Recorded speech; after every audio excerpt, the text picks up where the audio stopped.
Hi hello everyone. So small finance bank में सूर्योदय small finance bank पे आज हम डिस्कशन करेंगे। आप पूरे बैंकिंग सेक्टर में इसको one of the most under valued bank बोल सकते हो। प्राइस टू बुक काफी कम है इस बैंक का, लेकिन इनकी परफॉर्मेंस काफी अच्छी आई थी। पूरे FY 24 में बैंक ने काफी अच्छा परफॉर्म किया है।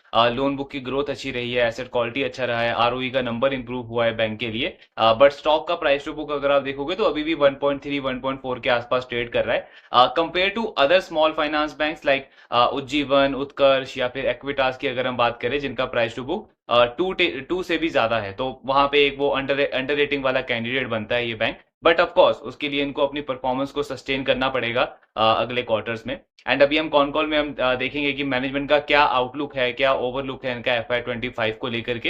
एंड ओवरऑल इस बैंक से हम क्या एक्सपेक्ट कर सकते हैं नियर टर्म में।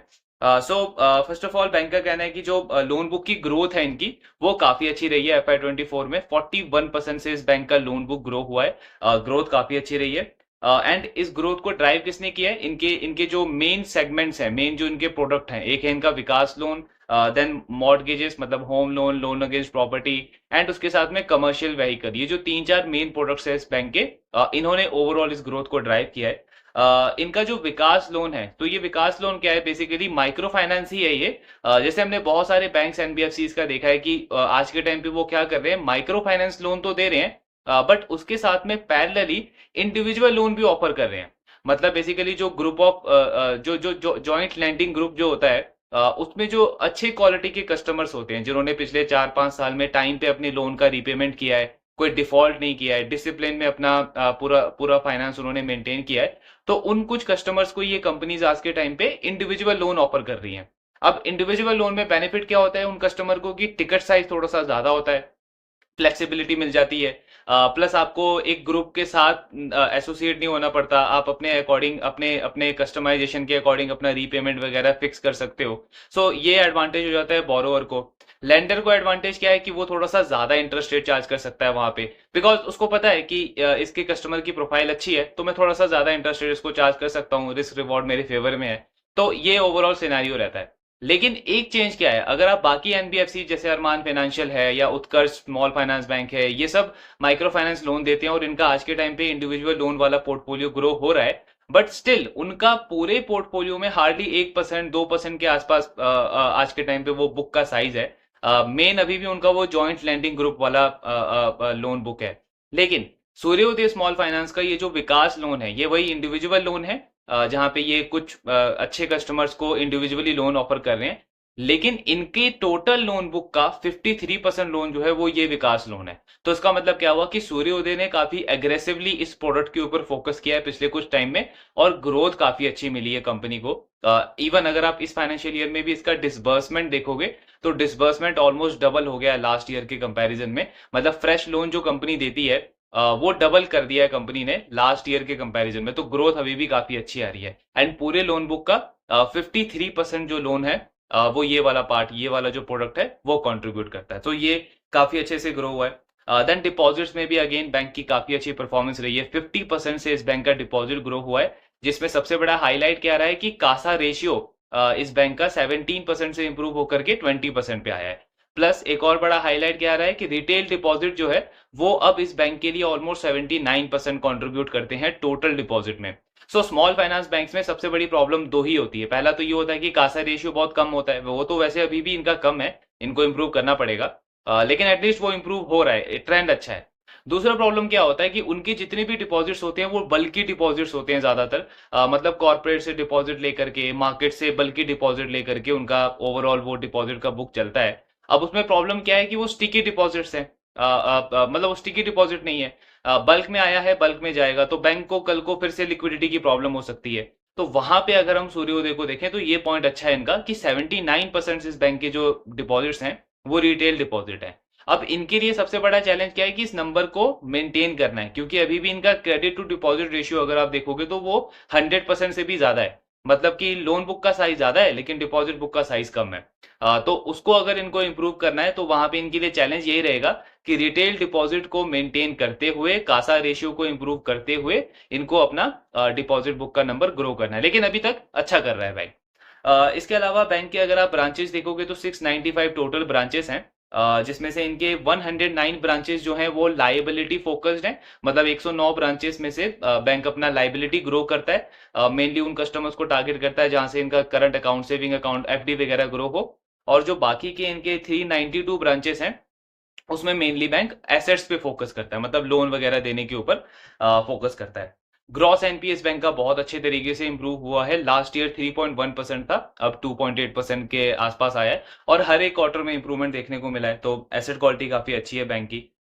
इसके अलावा बैंक का जो कुछ पार्ट जो है अनसिक्योर्ड का, वो एलिजिबल है सीजीएफएमयू, ये जो गवर्नमेंट की जो एक एक गारंटी स्कीम है, जिसमें कोई भी फाइनेंशियर का अगर अगर जो वो माइक्रो लोन दे रहा है, कुछ अगर वो कैटेगरी के अंदर फॉल करता है तो उसमें गवर्नमेंट की तरफ से आपको सिक्योरिटी मिलती है, इंश्योरेंस मिलता है काइंड ऑफ। इनका थोड़ा बहुत पार्ट जो है लोन बुक का वो उसके अंडर आता है और बैंक कह रहा है कि उसमें से हम थोड़ा बहुत 40-45 करोड़ के आसपास का अप्लाई करेंगे, क्लेम कर सकते हैं इस साल के अंदर। एंड उसमें से बैंक का कहना है कि लगभग 72% का हमें एक्सपेक्टेशन है कि हमारा रिकवरी हो जाएगा। तो ये भी पॉइंट अच्छा है कि टोटल एनपीए में कुछ पार्ट आपका इंश्योर्ड है गवर्नमेंट की तरफ से। इसके बाद कंपनी का अगर आप यील्ड देखोगे, मतलब कितना इंटरेस्ट रेट ये चार्ज कर रहे हैं, वो बैंक ने बढ़ाया है इस साल। लास्ट ईयर 19.3% था, अब बढ़ करके 20.2% हो गया है। इसकी वजह से क्या हुआ, इनके मार्जिन बढ़ गए हैं, मार्जिन बैंक के 9.5% से बढ़ करके 9.8% पे आ गया है। और कॉस्ट ऑफ फंड भी बढ़ा है बैंक का, इसका मतलब बैंक से ये मार्केट से जो ये डिपॉजिट उठा रहे हैं उसमें भी बैंक को थोड़ा सा ज्यादा पे करना पड़ा है पिछले पिछले ईयर के कंपैरिजन में। लेकिन उसको इन्होंने मिटिगेट कर लिया क्योंकि आगे पास ऑन कर दिया अपने कस्टमर्स को, तो उसमें मार्जिन में हेल्दी इंप्रूवमेंट देखने को मिला है। देन बैंक का स्ट्रेटेजी क्या है, सूर्योदय बैंक का सबसे बड़ा स्ट्रेटेजी क्या है आज के टाइम पे? बैंक कह रहा है कि हमें माइक्रो लेंडर से एक माइक्रो बैंकर बनना है। क्या मतलब हुआ उसका? तो सूर्योदय का मेन बिजनेस क्या है, मतलब अभी कुछ टाइम से इन्होंने बाकी प्रोडक्ट्स भी स्टार्ट किया है, वरना ओवरऑल अगर आप देखो तो मेन प्रोडक्ट क्या है, मेन बिजनेस क्या है? माइक्रो फाइनेंसिंग का। लो इनकम ग्रुप ऑफ कस्टमर्स को स्मॉल टिकट साइज के लोन ऑफर करता है ये। अब कितने सारे, जब हम इस तरीके के मॉडल की बात करते हैं तो कितने सारे बैंक्स और एनबीएफसी का नाम हमारे माइंड में आ जाता है, जैसे अरमान फाइनेंशियल है, क्रेडिट एक्सेस ग्रामीण है, फ्यूजन माइक्रो फाइनेंस है, ये सारे तो एनबीएफसी में आ गए। स्पंदना स्फूर्ति है, प्लस आप अगर बैंक में ही देखो तो उज्जीवन है, एक्विटास है, एयू ने भी जिसको एक्वायर किया अभी, फिनकेयर स्मॉल फाइनेंस बैंक, वो भी माइक्रो फाइनेंसिंग देता है। तो इतने सारे प्लेयर्स हैं जो इस माइक्रो फाइनेंसिंग के बिजनेस के अंदर है। तो सूर्योदय क्या कर रहा है, क्या कह रहा है कि हमें माइक्रो लेंडर से माइक्रो बैंकर बनना है। मतलब माइक्रो फाइनेंसिंग हम दे रहे हैं, अभी तक हम सिर्फ एक ही कस्टमर का एक ही प्रॉब्लम सॉल्व कर रहे हैं, लो इनकम ग्रुप को जो इनकम जनरेटिंग लोन चाहिए होता है, अभी तक मेनली हम वही दे पा रहे हैं और वो मार्केट में बाकी प्लेयर्स भी दे रहे हैं। लेकिन हमें यहां से माइक्रो बैंकर बनना है, मतलब बैंक से रिलेटेड जितनी भी सर्विसेज, फाइनेंशियल रिलेटेड जितनी भी सर्विसेज चाहिए होती हैं in low income group of customers को, वो सब हम प्रोवाइड करना चाहते हैं। फॉर एग्जाम्पल उनको, मतलब इनकम जनरेटिंग लोन तो ऑब्वियसली सबसे मेन है, लेकिन उसके बाद आगे उनको कंज्यूमर लोन चाहिए, उनको टू व्हीलर लोन चाहिए, उनको कोई इन्वेस्टमेंट प्रोडक्ट चाहिए, उनको कोई इंश्योरेंस प्रोडक्ट चाहिए, उनको बैंकिंग का कोई प्रोडक्ट चाहिए, लाइक डिपॉजिट प्रोडक्ट चाहिए, लाइबिलिटी कोई प्रोडक्ट चाहिए। सो ये सारी सर्विसेज, सारे प्रोडक्ट्स हम ऑफर करना चाहते हैं। इसीलिए हमारा टारगेट क्या है, माइक्रो लेंडर से माइक्रो बैंकर बनना है, जिससे कस्टमर का सिर्फ एक ही प्रॉब्लम सॉल्व ना करें हम, उसके जितने भी प्रॉब्लम्स हैं वो सारे प्रोडक्ट्स और सर्विसेज हमारे पास अवेलेबल हो, सो दैट जो ग्रोथ है वो सस्टेनेबल हो। मतलब ऐसा नहीं कि एक साइकिल अच्छा आया और उसमें बाकी एनबीएफसी माइक्रो फाइनेंस ने भी अच्छा किया, तो ये जो स्मॉल फाइनेंस बैंक है जो माइक्रो फाइनेंस को लोन दे रहे हैं उनका भी बिजनेस अच्छा चला गया। सिर्फ उस पर फोकस नहीं करना है, हमें ये टारगेट करना है कि हर एक सर्विसेज को हम ऑफर करें, हर एक प्रोडक्ट ऑफर करें, सो दैट जो ग्रोथ है वो सस्टेनेबल हो। वरना आई मीन अगर आप देखो तो सबसे बड़ा रीजन भी यही होता है, एक एनबीएफसी एक बैंक में क्यों कन्वर्ट होता है, बिकॉज उसको अपने बिजनेस को सस्टेनेबल करना होता है। एनबीएफसी में थोड़ी सी साइकिल्स ज्यादा होते हैं, बीच बीच में साइकिल प्ले आउट होता है, एक दो प्रोडक्ट हर एक एनबीएफसी का मेन होता है और वो साइकिल्स में चलता है। बैंक के पास में एडवांटेज क्या है कि स्टिकी बिजनेस है उसका, कस्टमर तो उसके पास आता ही है, एफडी वहीं से होगा, सेविंग अकाउंट वहीं से है, करंट अकाउंट वहीं से है, सारे उसके बैंकिंग सर्विसेज तो वहीं से होंगे, तो उसमें काफी इजी हो जाता है एक बैंक के लिए बाकी सर्विसेज ऑफर करना। सो वो पॉइंट होता है, इसीलिए सूर्योदय का टारगेट है कि माइक्रो लेंडर से माइक्रो बैंकर इनको बनना है। देन बैंक कह रही है कि इनका जो मेन पर्पस है, जो ये इन्होंने इंश्योरेंस लिया है, जो गवर्नमेंट की जो स्कीम है, इसके लिए इनको इंश्योरेंस का प्रीमियम भी पे करना पड़ता है ईयरली बेसिस पे। तो बैंक कह रहा है ये जो हमने लिया इसका मेन पर्पस क्या है, हम अपने बुक का जो वोलेटिलिटी है उसको कम करना चाहते हैं। तो जैसे हमको पता ही है कि माइक्रो फाइनेंस जो है वो सिक्लिकल सेक्टर है। हर 3 साल 4 साल में आप देखोगे एक साइकिल ऐसा आएगा जहां पे इनके एनपीए बढ़ने लग जाएंगे, ग्रोथ कम होने लग जाएगी, एंड ऑब्वियसली प्रॉफिट के नंबर्स भी कम होने लग जाएंगे। तो सूर्योदय बैंक क्या कर रहा है, कह रहा है कि इस साइकिल को हम कम करना चाहते हैं, इस वोलेटिलिटी को हम कम करना चाहते हैं हमारे बुक के ऊपर से, हम सस्टेनेबली ग्रो करना चाहते हैं यहाँ से। इसीलिए हमने ये इंश्योरेंस वाला स्कीम के लिए अप्लाई किया हुआ है, सो दैट एटलीस्ट कुछ जो पार्ट है हमारे एनपीए का, जो अनसिक्योर्ड पार्ट है, वो गवर्नमेंट की तरफ से सिक्योर्ड हो एंड उसमें रिकवरी आ जाए, तो इतना ज्यादा इंपैक्ट ना पड़े हमारे ओवरऑल बुक के ऊपर। सो ये इनका टारगेट है। And then most important guidance की अगर हम बात करें, बैंक ने क्या गाइडेंस दिया है FY25 के लिए।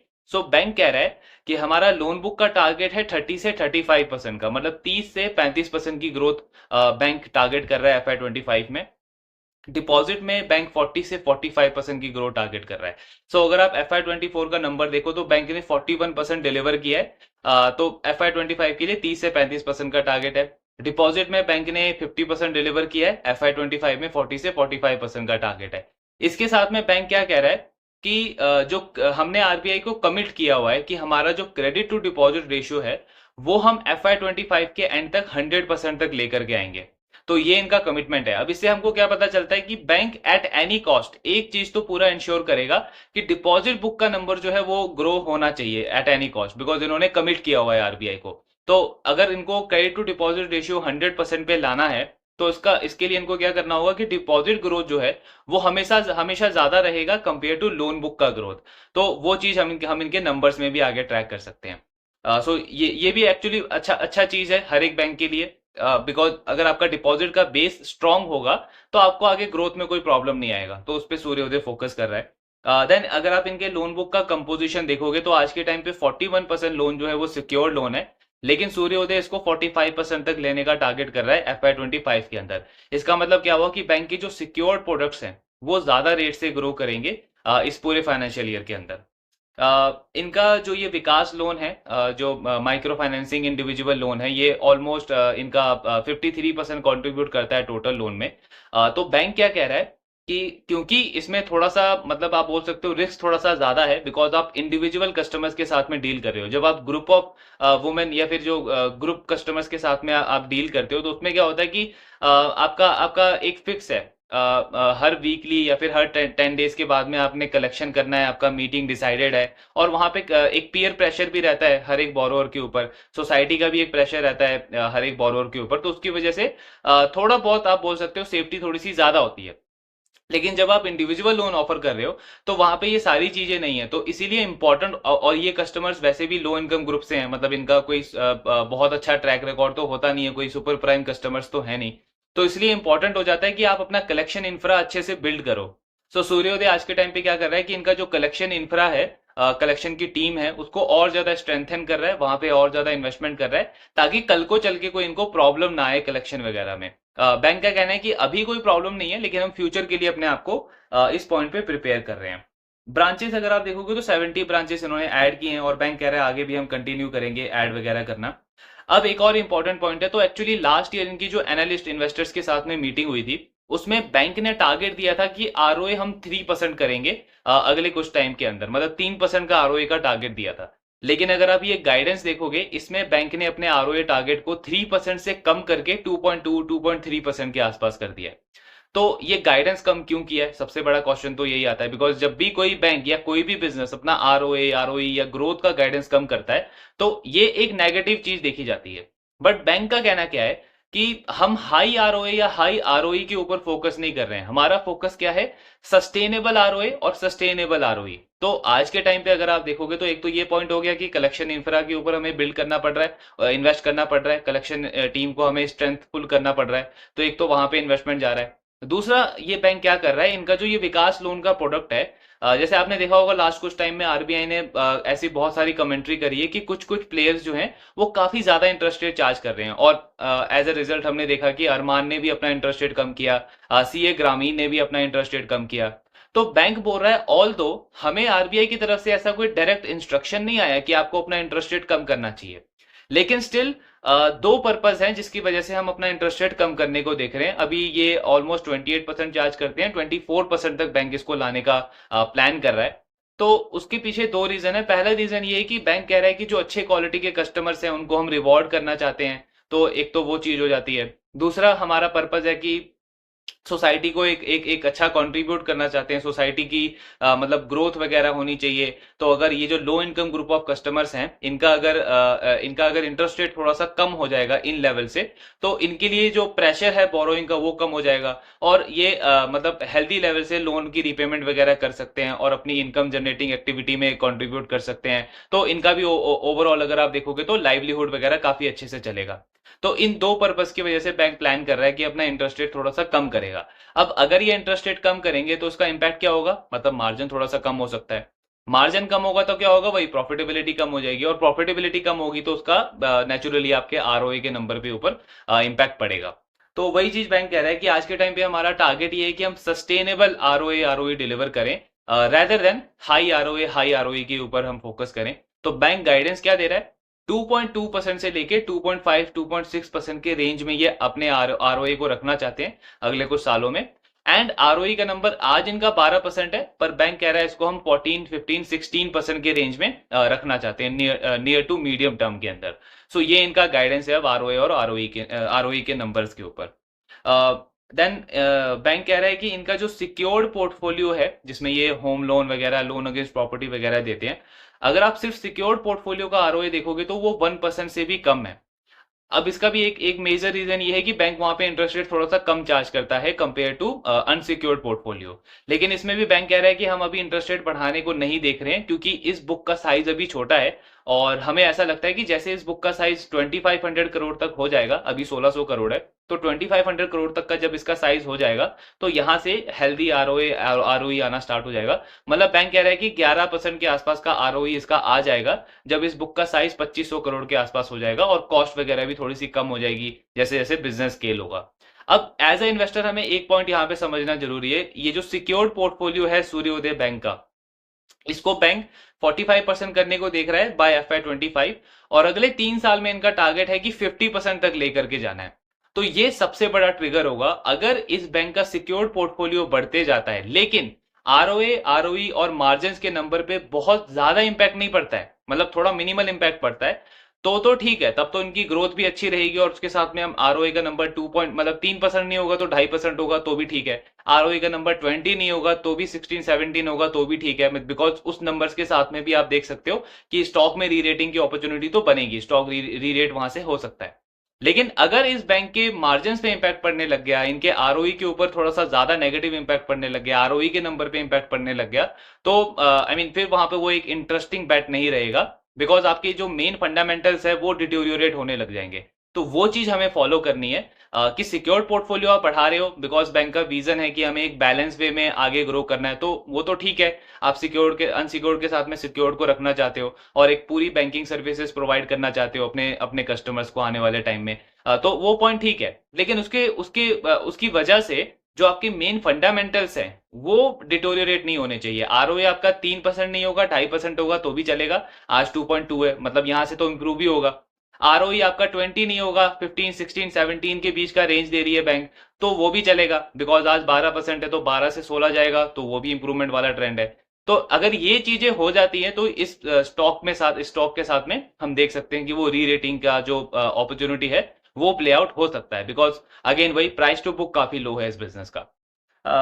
देन इसके बाद बैंक कह रहा है अगेन उस चीज को वो वापस से रिपीट कर रहे हैं कि जैसे आज अगर आप अपना आरओए कम कर रहे हो 3% से 2.2% कर रहे हो, तो क्या ये पॉसिबिलिटी है कि अगले 3 साल 4 साल में आप अपना आरओए 3% देख रहे हो? तो बैंक बिल्कुल मना कर रहा है इस बात को।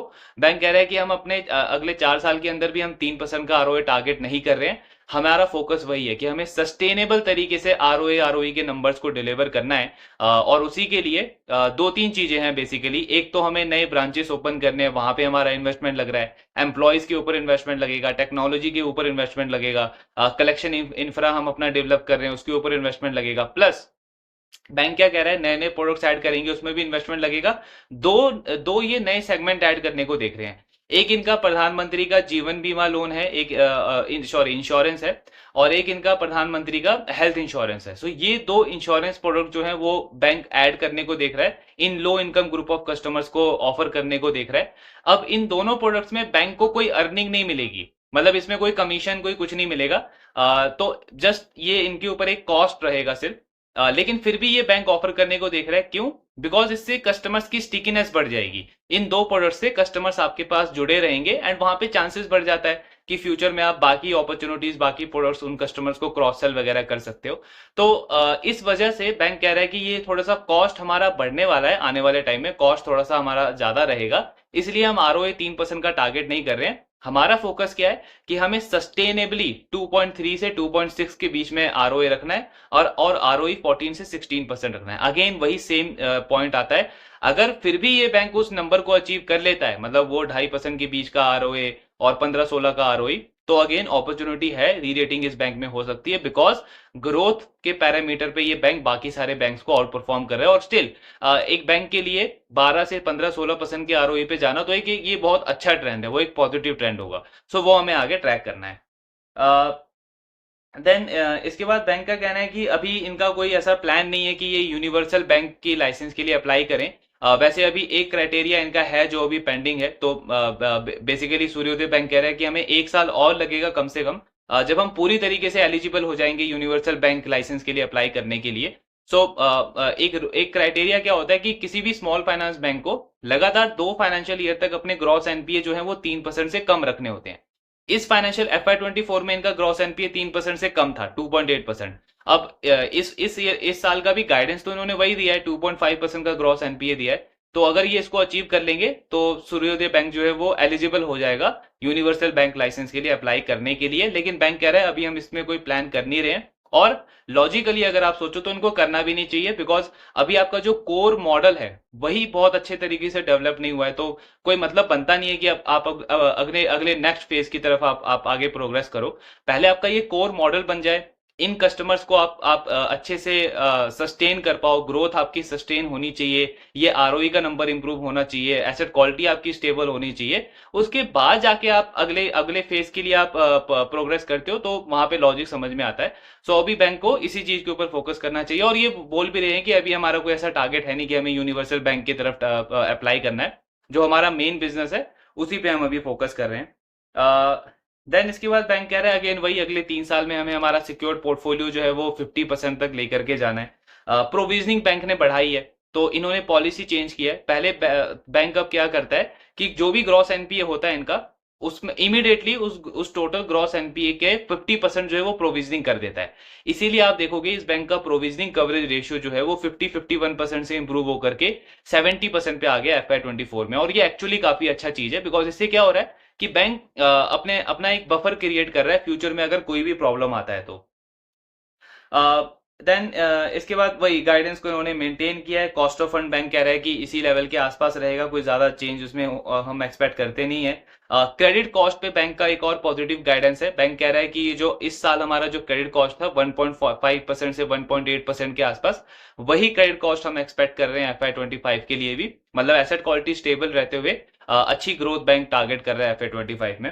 सो ये पॉइंट भी काफी अच्छा है। तो यही ओवरऑल एनालिसिस था सूर्योदय बैंक का। नंबर्स काफी अच्छे डिलीवर किए हैं। फ्यूचर की स्ट्रेटेजी है कि बुक को ओवरऑल थोड़ा सा बैलेंस करना है, मिक्स और सिक्योर्ड और अनसिक्योर्ड दोनों बुक को। ग्रोथ अच्छा टारगेट है इनका, 30-35% का ग्रोथ बैंक टारगेट कर रहा है, विथ 14 to 16% का आरओई का नंबर। एंड अगर आप पूरे स्मॉल फाइनेंस बैंक कैटेगरी में देखोगे तो उज्जीवन का तो ग्रोथ काफी कम हो गया पहले के कंपैरिजन में। एक्विटास में एनपीए का प्रॉब्लम है। देन अगर हम उत्कर्ष की बात करें तो उत्कर्ष में काफी अच्छा एक इंप्रूवमेंट देखने को मिला है।